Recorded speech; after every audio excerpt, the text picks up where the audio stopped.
अब मैं विद्यार्थियों के विषय में, विद्यार्थी लोग कैसे पढ़ते हैं, कैसे पढ़ा जाए कि हम वर्ग में ठीक ढंग से उत्तीर्ण हों, सफलता अच्छी तरह से मिल सके, इसके संबंध में बतलाना चाहता हूँ। क्योंकि ये हर परिवार में विद्यार्थी हैं, छात्र छात्राएं हैं, तो विद्यार्थी के विषय में मैं ये जानकारी देना चाहता हूँ कि किस प्रकार से विद्यार्थी पढ़ें, कैसे पढ़ेंगे कि उन्हें सफलता प्राप्त हो सके।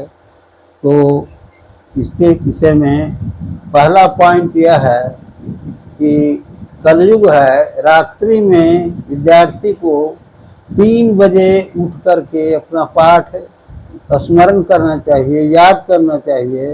क्योंकि 3 बजे रात्रि से ही सतयुग का प्रारंभ हो जाता है। चारों युग, सतयुग, द्वापर, त्रेता, कलयुग, 24 घंटे में चारों युग उपभोग करता है, चारों युग क्रमशः आता है।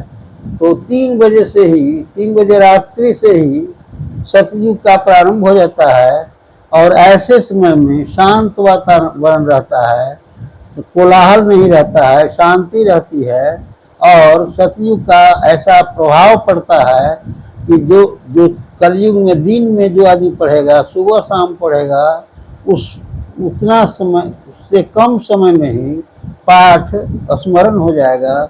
इसलिए पहला पॉइंट यह है कि रात्रि के 3 बजे उठ करके पढ़ना चाहिए विद्यार्थी को। और दूसरी बात यह है कि जो पाठ याद हो जाए उसको रौक में सुबह में ऐसा निश्चित बना लेवे, 24 घंटे का व्यक्तिगत रूटीन बना ले। विद्यार्थी को चाहिए, हर विद्यार्थी को चाहिए कि अपना 24 घंटे का रात दिन, 24 घंटे का रात दिन होता है, तो उसमें निजी रूटीन, विद्यालय की रूटीन अलग है, निजी व्यक्तिगत रूटीन बना लेवे 24 घंटे का, और जिसमें वो अपना निश्चित कर लेवे कि अमुक टाइम में सुबह में उसकी पुनरावृत्ति कर लेवे, याद किए हुए पाठ को रौक में देख लेवे, जांच लेवे कि स्मरण है कि नहीं।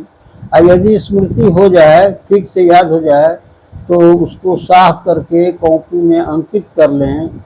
इस तरह से अध्ययन करने से निश्चित रूप से सफलता मिलती है। क्योंकि इसके लिए और आवश्यक यह है कि रात्रि में 9:30 बजे तक विद्यार्थी को सो जाना चाहिए, तभी तो 3 बजे उठकर पढ़ेगा। और विद्यार्थी का जो लक्षण है वो पुनः बाद में मैं बतलाऊंगा, इसके पहले बतला चुका हूँ कि विद्यार्थी का लक्षण क्या है।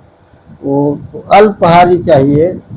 अल्पाहारी का मतलब यह नहीं कि थोड़ा भोजन, वो जितनी भूख हो उतना खा करके आराम से 9:30 बजे सो जाए। तो 4-5 घंटे सोना विद्यार्थी के लिए पर्याप्त है, कम नहीं है। तो इस तरह से रूटीन में 24 घंटा का रूटीन फिट कर लेवे और कितना बजे खेलना है, कितना बजे पढ़ना है, कितना बजे खाना है और कितना समय में नाश्ता का समय देना है, इस तरह से रूटीन पर, अपने व्यक्तिगत रूटीन पर विद्यार्थी अपने आप को यदि कस लेवे तो निश्चित रूप से सफलता मिलेगी और वर्ग में अच्छा स्थान प्राप्त करेगा और अपने विद्याधन कार्य को, विद्या की प्राप्ति को। क्योंकि विद्या धन बहुत उत्तम धन है और कहा गया है कि विद्या धन उद्यम बिना कहो जो पावे कौन, बिना डुलाए ना मिले ज्यों पंखे का पवन। हाथ के पंखा के लिए उसको डुलाना पड़ेगा, हिलाना पड़ेगा, परिश्रम करना पड़ेगा। वैसे ही विद्यार्थी को विद्या प्राप्ति के लिए परिश्रम करना पड़ेगा। तभी मैंने कहा कि व्यक्तिगत रूटीन पर अपने आप को यदि कोई विद्यार्थी कस देता है, अर्थात रूटीन के अनुसार विद्याध्ययन करता है, ज्ञान की प्राप्ति करने के लिए प्रयास करता है, तो उसको जीवन में निश्चित रूप से विद्या में सफलता मिलेगी। इतना ही कहकर मैं अपनी वाणी को विराम देता हूँ। नमस्कार।